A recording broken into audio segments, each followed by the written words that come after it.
الحمدللہ رب العالمین والصلاة والسلام علی سید المرسلین۔ آج کی ویڈیو بہت زیادہ امپورٹنٹ ہے کیونکہ آج کی ویڈیو بہت زیادہ پائے جانے والے ایک کامن مرض کے متعلق ہے جسے بد نگاہی کہا جاتا ہے۔ اور یہ بد نگاہی کتنا مہلک مرض ہے، اس سے کس طرح بندے کی دنیا بھی برباد ہوتی ہے، دنیا کے ساتھ ساتھ بندے کی آخرت بھی برباد ہوتی ہے، کس طرح بندہ اللہ کا نافرمان اور ناپسندیدہ بندہ بن جاتا ہے، کس طرح اس بد نگاہی کے سبب بندے سے عبادت کی توفیق چھین لی جاتی ہے، عبادت کے ساتھ ساتھ خشوع و خضوع کی توفیق چھین لی جاتی ہے، اور سمجھے کہ بندہ بہت زیادہ بلائیوں اور خیر سے محروم ہو جاتا ہے۔ توجہ سے اگر آپ اس ویڈیو کو دیکھیں گے تو اللہ نے چاہا بہت زیادہ فائدہ ہوگا۔ تو اب بڑھتے ہیں ایک بھائی کے کمنٹ کی طرف۔ ابھی شاید کل کی بات ہے، ایک بھائی کا کمنٹ آیا، انہوں نے بڑا ہی اہم سوال کیا، کہتے ہیں کہ کیا بد نظری یعنی کہ بد نگاہی کرنے سے درود پاک پڑھنے کی روٹین خراب ہوتی ہے، اور بد نگاہی سے کیسے بچیں؟ آج کے دور میں کس طرح بد نگاہی سے بچنا ممکن ہے، اور بد نگاہی کے بعد درود شریف پڑھنے میں لذت کیوں نہیں ملتی؟ دیکھیں کتنا امپورٹنٹ کوسچن ہے، اور میں یہ سمجھتا ہوں کہ آپ سب کو توجہ کے ساتھ اس ویڈیو کو دیکھنا چاہیے۔ اللہ نے چاہا اگر آپ نے اس ویڈیو کو مکمل دیکھ لیا تو بد نگاہی جیسے مہلک مرض سے آپ کو نجات نصیب ہوگی۔ دیکھیں ایک بات یاد رکھ لیجئے، اچھی طرح ذہن نشین کر لیجئے کہ بد نگاہی کرنے سے صرف درود پاک پڑھنے کی روٹین خراب نہیں ہوتی، بلکہ بندہ پورے کا پورا خراب ہو جاتا ہے، اس کی روحانیت خراب ہو جاتی ہے۔ اب کیا ہوتا ہے، یہ بندہ جب حرام سے اپنی آنکھوں کو پر کرتا ہے، ان چیزوں کو دیکھتا ہے کہ جن کو دیکھنے سے اللہ اور اس کے رسول صلی اللہ علیہ وآلہ وسلم نے منع فرمایا ہے، تو ہوتا کیا ہے کہ سب سے پہلے اس سے عبادت کی خشوع خضوع، جو عبادت کا خشوع خضوع ہے وہ چھین لیا جاتا ہے۔ یعنی کہ ایسا بندہ کہ جو اپنی آنکھوں کو حرام سے پر کرتا ہے، اسے کبھی بھی کسی بھی عبادت کو کرتے ہوئے لذت محسوس نہیں ہوگی، کبھی بھی لطف و سرور نہیں آئے گا۔ عبادت کرے گا تو بڑی سمجھے کہ ایک عدم توجہ کے ساتھ، اور بس بندہ کہے گا کہ کسی طرح جلدی جلدی میں یہ عبادت کروں اور فارغ ہو جاؤں۔ گناہوں میں خوب پھر دل لگنا شروع ہو جاتا ہے، اللہ کی نافرمانیوں پر بندہ بہت زیادہ دلیر ہو جاتا ہے، بڑے بڑے گناہ کرنا اس کے لیے کوئی بات ہی نہیں ہوتی۔ کیوں؟ یہ بد نگاہی اور اللہ کی نافرمانی کے سبب ہوتا ہے۔ دیکھیں بد نگاہی حرام اور جہنم میں لے جانے والے کام ہے۔ دیکھیں حضور صلی اللہ علیہ وآلہ وسلم نے ارشاد فرمایا کہ بروز قیامت کچھ لوگوں کی آنکھوں میں آگ کی سلائیاں پھیری جائیں گی۔ یہ کون لوگ ہوں گے؟ یہ وہ ہوں گے کہ جو اپنی آنکھوں کی حفاظت نہیں کرتے، بلکہ اپنی آنکھوں کو دنیا میں حرام سے پر کرتے ہیں۔ اب آپ مجھے یہ بتائیں کہ اب جو بندہ درود پاک بھی پڑھتا ہو، اور اس کی یہ دلی آرزو بھی ہو کہ اسے خواب میں حضور صلی اللہ علیہ وآلہ وسلم کی اسے خواب میں زیارت بھی نصیب ہو، اور پھر وہ انہی آنکھوں کے ذریعے گناہ کرتا ہو، انہی آنکھوں کے ذریعے فحش مناظر دیکھتا ہو، انہی آنکھوں کے ذریعے بے حیائی کے مناظر دیکھتا ہو، مجھے یہ بتائیں کیا اس کا یہ ایمان گوارا کرتا ہے؟ کیا اس کا یہ دل چاہے گا کہ کیا ان گندی آنکھوں سے وہ حضور کی زیارت کرنا چاہتا ہے؟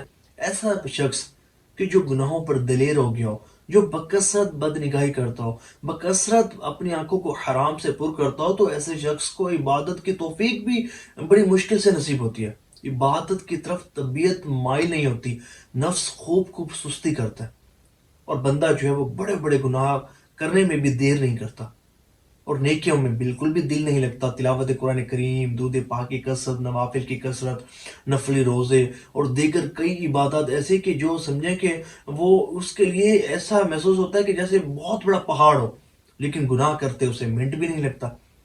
یہ سارا کا سارا گناہوں کی نحوست اور بد نگاہی کے سبب ہوتا ہے۔ دیکھیں بد نگاہی جو بھی شخص کرے گا نا، اس سے عبادت کی توفیق بھی چھین لی جائے گی، اور عبادت کی توفیق کے ساتھ ساتھ عبادت کا خشوع و خضوع بھی اس سے لازمی طور پر چھین لیا جاتا ہے۔ اور جو بندہ اپنی آنکھوں کی حفاظت کرتا ہے، اپنی آنکھوں کو حرام سے پر نہیں کرتا، تو اسے خوب عبادت کی لذت نصیب ہوتی ہے۔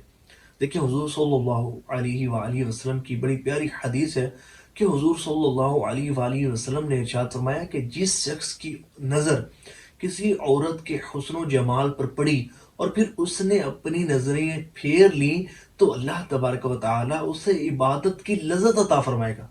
خدا کی قسم بارہا مرتبہ اس کا تجربہ کیا اور اس حدیث کو درست پایا۔ یقین مانیے اگر بندہ اپنی نگاہوں کی حفاظت کرے تو عبادت میں وہ لطف و سرور ملتا ہے کہ بندہ اندازہ بھی نہیں کر سکتا۔ یقین مانے نوافل پر نوافل بندہ کہتے ہیں بس پڑھتا رہے۔ جو درود پاک کی کثرت کرتے ہیں اس کے ساتھ ساتھ اپنی نگاہوں کی حفاظت کرتے ہیں، آپ جا کر ان سے پوچھیں تو صحیح کہ درود پاک پڑھتے مزہ کتنا آتا ہے، اور بندہ کہتا ہے کہ یقین مانے یہ خواہش ہوتی ہے کہ میرا درود پاک بہت زیادہ پڑھا جائے، بہت زیادہ پڑھا جائے۔ کیوں؟ کیونکہ وہ اپنی آنکھوں کو حرام سے پر نہیں کرتے۔ دیکھیں شیطان کہاں کہاں موجود ہوتا ہے؟ سب سے پہلے آپ کی آنکھوں میں، آپ کے دل میں، آپ کی شرم گاہ میں۔ یہ تین مقامات سمجھیں کہ ایسے ہیں کہ جہاں شیطان موجود ہوتا ہے اور فل زور لگاتا ہے۔ دیکھیں جب ظاہر ہے کہ بندہ بد نگاہی کرے گا تو اس کی روحانیت ڈیمیج ہوگی، روحانیت تنزلی کا شکار ہوگی، اور بندہ پھر جو ہے وہ گناہوں پر دلیر ہو جاتا ہے۔ پھر وہ جب ظاہر ہے کہ بندہ گناہ کرے گا تو پھر عبادت کی توفیق تو چھین لی جائے گی۔ پھر کیسے ممکن ہے کہ اس کی درود پاک پڑھنے کی روٹین برقرار رہے؟ ایسے لوگ کہتے ہیں کہ پہلے تو ہمارا بہت زیادہ درود پاک پڑھا جاتا تھا، لیکن اب پتہ نہیں ہمارے ساتھ کیا ہے کہ ہمارا درود پاک پڑھا ہی نہیں جاتا، درود پاک پڑھنے کا دل ہی نہیں کرتا۔ پڑھتے بھی ہیں تو بس ایک تسبیح بھی بڑی مشکل سے پڑھی جاتی ہے اور توجہ کے ساتھ اور خشوع و خضوع کے ساتھ پڑھی بھی نہیں جاتی۔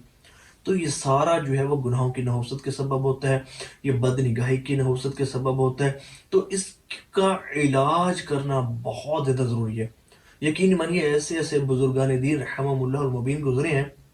ایک بزرگ ہیں حضرت ربیع بن قسیم رحمۃ اللہ تعالی علیہ، جب بھی دیکھتے نا کہ کہیں سے عورتیں ان کو پتہ چلتا کہ خواتین گزر رہی ہیں تو اپنی آنکھوں کو بند کر دیتے اور بند کر لیتے، اور جو خواتین گزر رہی ہوتی پاس سے وہ ایسے سمجھتی کہ شاید یہ شخص نابینا ہے، وہ ان کو نابینا تصور کرتی، لیکن وہ نابینا نہیں تھے، لیکن اپنی آنکھوں کی حفاظت کرنے والے تھے۔ ہمارے ہاں ایک شخصیت ہے ملتان شریف میں، حضرت چادر والی سرکار رحمۃ اللہ تعالی علیہ۔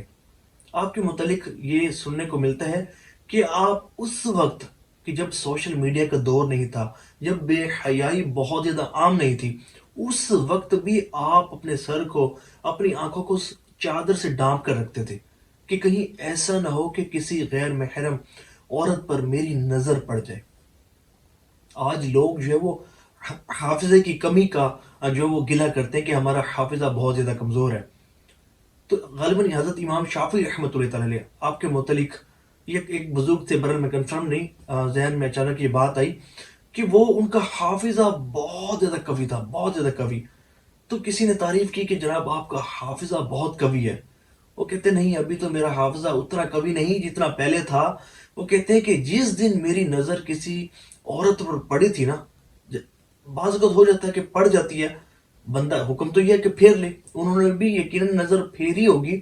وہ کہتے ہیں کہ ایک دفعہ ہوا یوں تھا کہ ایک عورت پر میری نظر پڑ گئی تھی، اس کے بعد میری جو میموری ہے، میرے حافظے کی جو قوت ہے وہ آدھی ختم ہو گئی۔ اب تصور کریں کہ جو بندہ بکثرت بد نگاہی کرتا ہے تو اسے کتنا نقصان ہوتا ہوگا۔ اچھا پھر اس کا جو ایک سمجھے کہ جسمانی نقصان، بندہ جو ہے وہ پھر نامرد ہو جاتا ہے، جریان کے مسائل، پھر جو ہے وہ ہر وقت جو ہے وہ مزی سمجھے کہ، اور پھر قطرات بہنا، اور پھر جو ہے وہ ہر وقت بندہ سمجھے کہ یہ وہ لوگ ہوتے ہیں کہ پھر سمجھے کہ یہ بد نگاہی کر کر کر کر کر کر کر کر کے بالکل اپنے آپ کو برباد کر بیٹھتے ہیں، اور پھر سمجھے کہ پھر حکیموں کے پاس اور پھر طبیبوں کے پاس اور پھر ڈاکٹروں کے پاس ان کے چکر ہوتے ہیں، اور سمجھے کہ ایک سیٹسفیکشن ہی نہیں ہوتی ان کو، اور سمجھے کہ پھر اپنی زندگی کو یہ اپنے ہاتھوں سے برباد کر بیٹھتے ہیں، دنیا بھی برباد کر بیٹھتے ہیں، اپنی آخرت بھی برباد کر بیٹھتے ہیں۔ تو اس کا بہترین علاج تو یہ ہے کہ اپنے اوپر نا آپ جرمانہ کریں، جرمانہ مقرر کریں۔ بالفرض ایک شخص ہے وہ بد نگاہی کرتا ہے، اب وہ اپنے اوپر جرمانہ کرے کہ بھئی میری اگر انکم ہے مثال کے طور پر منتھلی 30,000 اگر کسی کی انکم ہے، تو وہ اپنے نفس پر یہ جرمانہ کرے کہ اگر میں نے اب بد نگاہی کی تو میں 5,000 اللہ کی راہ میں صدقہ کروں گا۔ یہ اپنے اوپر سزا مقرر تو کریں، پھر آپ دیکھیں گے کہ جب اپنے اوپر جرمانہ مقرر کریں گے نا، پھر آپ کو پتہ ہوگا کہ اگر میں نے بدنگاہی کی تو پھر 5000 صدقہ کرنا پڑے گا۔ پھر نفس نہیں چاہے گا کہ بدنگاہی کریں، کیونکہ 5000 جو جائیں گے۔ اچھا اگر شیطان نے زور لگایا، بدنگاہی ہو بھی گئی، تو آپ نے لمحہ بھر تاخیر نہیں کرنی، وہ صدقہ کر دینا ہے۔ پھر آپ دیکھیے گا کہ کتنا آپ کو فائدہ ہوتا ہے۔ پھر اپنے اوپر نفس پر جرمانہ مقرر کریں، اس سے بڑھ کر جرمانہ مقرر کریں۔ تو ہر بندہ اپنی حیثیت استطاعت کے مطابق اپنے اوپر جرمانہ مقرر کرے۔ سمجھے کہ کوئی 1000 2000 200 500، یہ کر کے تو دیکھیں آپ کو کتنا فائدہ ہوتا ہے۔